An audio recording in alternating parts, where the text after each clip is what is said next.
Would you burn $10 million in tokens just to see what happens? Because that's exactly what one developer did in 2024 by mistake. He didn't rug anyone, he wasn't trying to be clever, he just clicked the wrong button. And that single screw-up sparked a chain reaction that made people absurdly rich. I didn't mean to do that, I'm sorry! Welcome to the Swamp Space channel. Today we're looking at the biggest crypto fumbles, but whether they turned out bad or good, that's for you to decide, because by the end of the video, you'll have plenty of food for thought. Now, crypto is the only financial system where a catastrophic error can trigger a bull run. Today we're not looking at one of those rug pull exposés, no fake founders, no exit liquidity, no Discord mods going dark. The fumbles are something raw, more human, and these are losses you can't blame on anyone else. No one stole your money, you just lost it. It's the fat finger transaction that nukes a wallet, the midnight sell order that misses the next leg up, and the moment you blink, get spooked, or second guess yourself and lock in a 50x loss. This is the purest kind of crypto failure, self-inflicted, emotionally charged, and impossible to forget. And it doesn't just happen to amateurs, it's devs, founders, early believers, people with vision who just didn't wait long enough, people who were right about the asset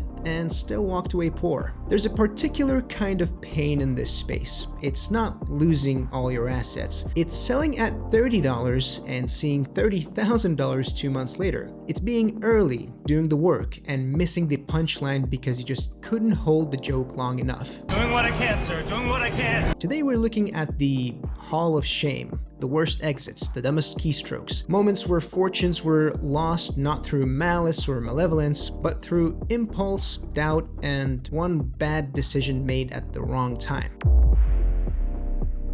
Let's start at the root of all crypto regret, the original, unshakable, and immortal what if. Laszlo Hanyecz, the man who bought 2 pizzas with 10,000 Bitcoin. Back in May 2010, Bitcoin wasn't money. It wasn't even close. There was no price chart, no Coinbase, no tickets flashing green and red. It was just Bitcoin at its birth, struggling for air. Bitcoin was an idea, and Laszlo, well, he wanted to make it real. He wasn't trying to go viral. There's no audience for that. He just wanted to answer a simple question. Can this actually work as money? So he put up a post on Bitcoin Talk. I'll pay 10,000 Bitcoin for 2 large pizzas, maybe Papa John's, whatever's easiest. A guy in the UK took him up on it, coordinated the order, and had the pizzas delivered to Laszlo in Florida. And just like that, the first documented real-world Bitcoin transaction was done. The coins were sent, the pizzas were eaten, and a decade later, the financial world still hasn't shut up about it. Because today, those 2 pizzas are worth over $880 million. That's a mansion in Malibu, a yacht in Monaco, or a VC fund. Enough money for 10 generations forward. That's a lot of money. But here's the part people forget. Laszlo wasn't reckless. He wasn't careless. He was just trying to bootstrap belief. At the time, Bitcoin had no monetary gravity. Mining it on a CPU was basically free, and the coins he used weren't worth $880 million. They weren't even worth a decent sandwich. What he did wasn't just a pizza order. It was a proof of concept, a milestone. He turned a theory into a transaction, and he actually gave Bitcoin its first breath of economic life. And for that, he gets memed every single year. But Laszlo never really regretted it. No regrets. In interviews years later, he said he wouldn't take it back. He saw himself as a small part of something bigger, someone helping lay the foundation for an idea that might just go somewhere. And it did. Hail Messiah! I'm not the Messiah! But Bitcoin Pizza Day is more than a meme now. It's not just a story about missing out on a fortune, it's a reminder of how early crypto felt before it had value. Before institutions, before price targets, before diamond hands and laser eyes, before worldwide recognition and conferences in Dubai, back when buying a pizza with Bitcoin wasn't just a stunt, it was a risk. Because here's the real takeaway. Everyone loves to say hold, but in the beginning, someone had to spend. Laszlo didn't lose $880 million. He spent 10,000 Bitcoin to kickstart an economy. The rest of us just haven't topped that return of investment yet.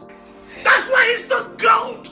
The GOAT! And every May 22nd, when the memes fly and the charts come out, we're not just laughing at the cost of those pizzas. We're remembering what it means to believe early. And that's what it cost to prove that belief to the world. That was his sacrifice. Now, if Laszlo's story is ironic, James Howells' story is straight up Shakespearean. Along with his Shakespearean touches.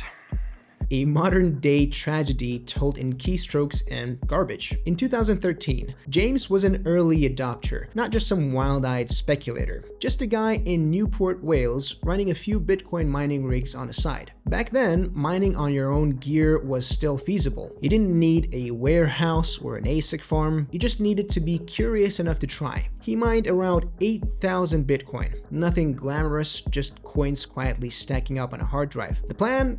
Hold them, maybe sell later, wait and see. What happened next? Oh. But life gets in the way. During a house clean out that year, he accidentally threw out the wrong drive, tossed it in the bin without a second thought. And that's how over $500 million ended up buried under tons of rotting trash in a municipal landfill. Not stolen, not sold, not lost in a hack, just thrown away, alongside old chargers and crumpled receipts. That makes me feel sad. Over the years, James hasn't let it go. He's launched legal appeals, built investor-backed proposals, he's offered to fund a full-scale excavation himself with drones, robotic arms, and an AI-powered waste sorting system. He even put together a high-tech search team with former NASA engineers and data scientists, modeling the precise location based on historical landfill patterns. He's proposed creating a green extraction project, no harm to the environment, no public cost. He's made headlines, documentaries, Reddit threads, you name it, and yet every request has hit the same wall. The Newport City Council. Their stance? It's too dangerous, too disruptive, too speculative. And so the drive sits deep beneath layers of compacted waste. A cold wallet in a coffin of compost. Let's dig it out. Now, this story cuts deep for a reason, because unlike most crypto mistakes, this wasn't a sale, it wasn't a trade, it was an accident. It happened in a split second, a normal human moment, tidying up, decluttering, doing the responsible thing. I should have known. I should have known. That hard drive is like a lottery ticket someone washed with their jeans. It's the kind of story that makes you check your pockets, your backups, your seed phrase twice. Your old crew won the lottery? But here's the bigger idea. In traditional finance, you lose money through bad trades. In crypto, you can lose it by misplacing a USB stick. And I threw that all away. Technology empowers you, but it doesn't protect you. There's no bank to call, no forgot password button. You are the bank. And if the keys are gone, so is the money. James Howells is a living monument to what makes crypto both thrilling and terrifying. Maximum sovereignty comes with maximum fragility. Somewhere in that landfill, there's a $700 million cold wallet waiting for redemption. Where's the money? What if? If they ever dig it up, and if it still works, it'll be one of the greatest recovery stories in tech history. If not, it stays buried, not just under dirt, but under layers of what could have been. Now, let's flip the script. March 2024, the Solana meme coin scene is in full degen mode again. And somewhere in that noise, a developer launches a meme coin called Slurf. On the surface, it's nothing special. No groundbreaking utility, no complex roadmap. It was supposed to be just another roll of the dice. But then, the burn happens. So, what happened? What happened? During the token distribution, the developer accidentally sends the entire presale allocation worth $10 million to the burn address. Every token meant for early buyers, gone. This is $10 million worth of tokens vaporized because of a botched copy-paste or a script error during deployment. What did you say? The dev goes live on X, formerly Twitter, looking like he's aged 5 years and 5 minutes. He's visibly shaking, nearly crying, and his voice is breaking, and all he can say is, "I'm so sorry, I burned it all. I didn't mean to." The chat explodes. Some are roasting him, some are confused, and some are just staring at their screen wondering, did this guy just nuke $1 million meme coin by accident in real time? He really did.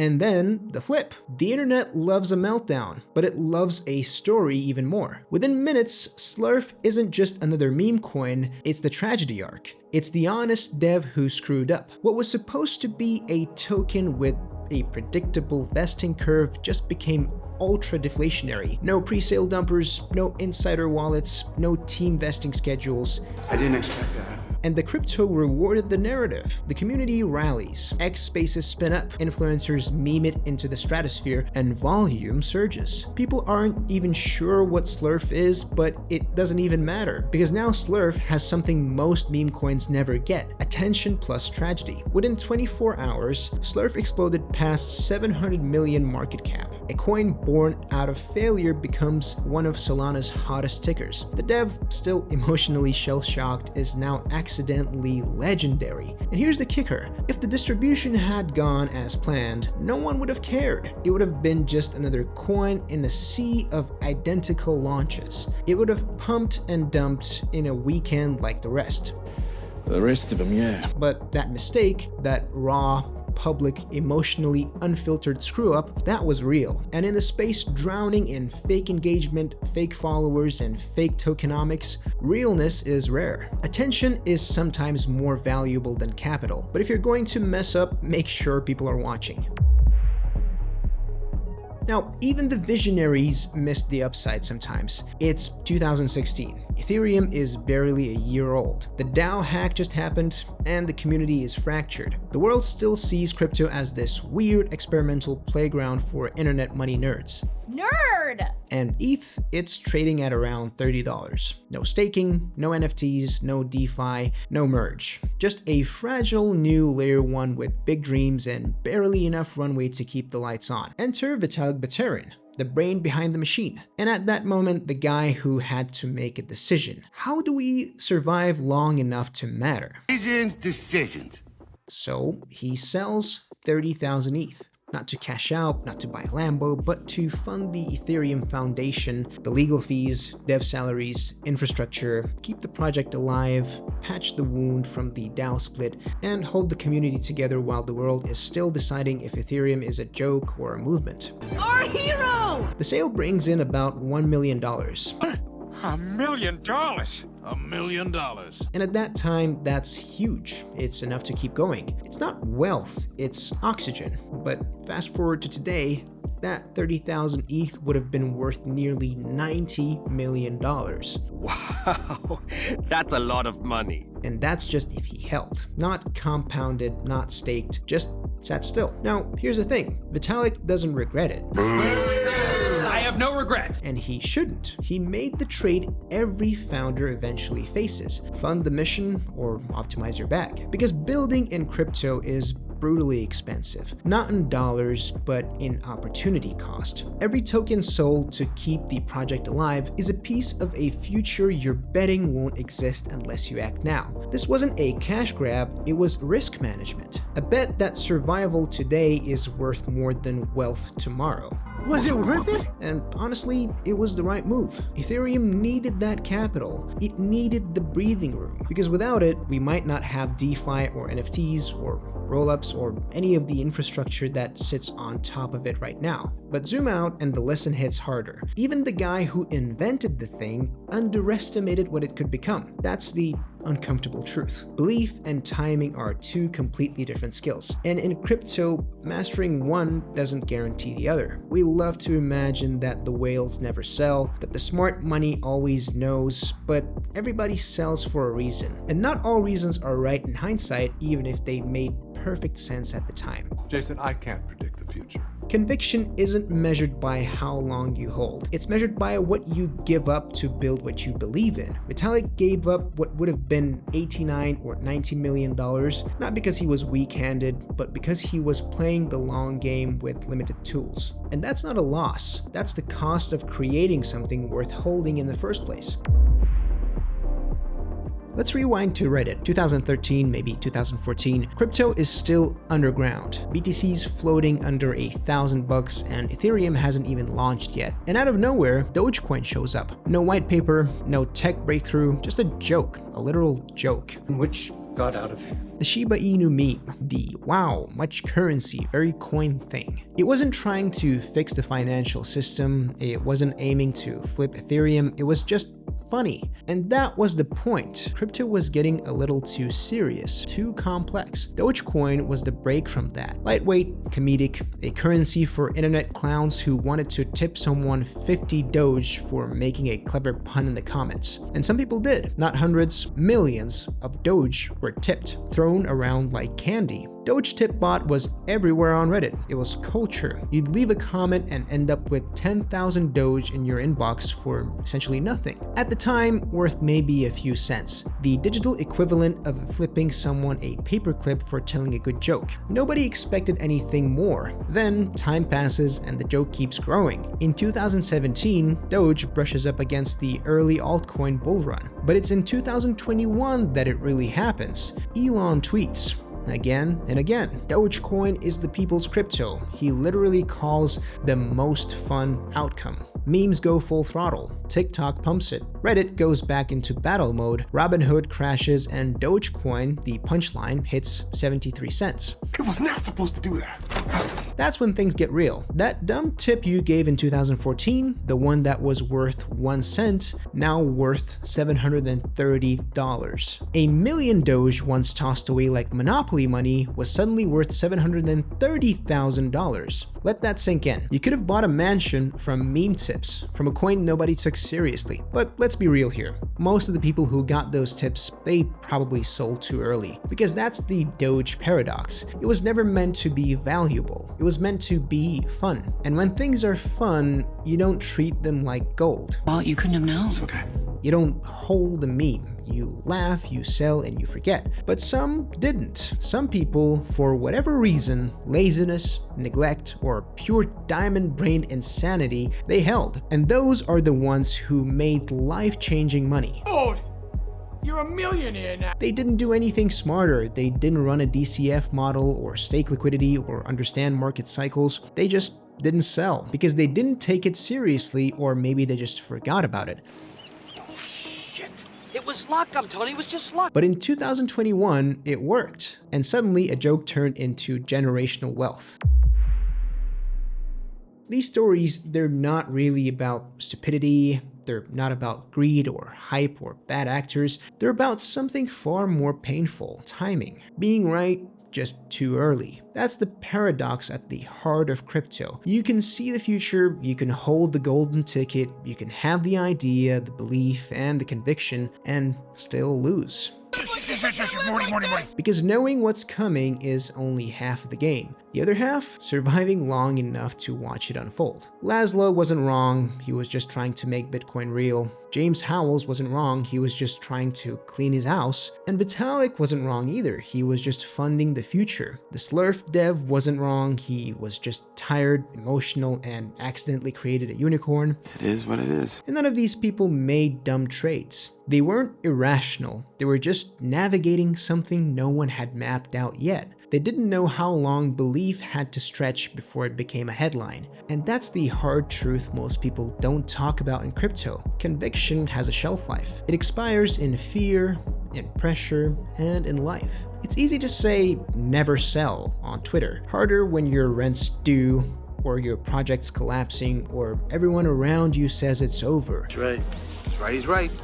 So here's the real question. How much conviction is too much? At what point does holding become hoping? When does loyalty to the idea become financial self-sabotage? When is taking profits smart, and when is it just fear in disguise? In this space, every sell is a bet. It's a timestamp, a vote on your own timeline. And you don't know if you were right until much, much later. Sometimes that sell buys you a peace of mind. Sometimes it buys you 2 pizzas. Sometimes it turns you into a cautionary tale. You sell because you need to, or because you think you're being smart, or because you simply can't imagine it going higher. But crypto's cruel gift is that the punchline always lands. eventually. You just don't get to pick when. Sometimes it lands in a landfill in Wales, sometimes it lands in a meme coin that rises from a dev's tearful apology, and sometimes it lands on a global holiday built around cheese and regret.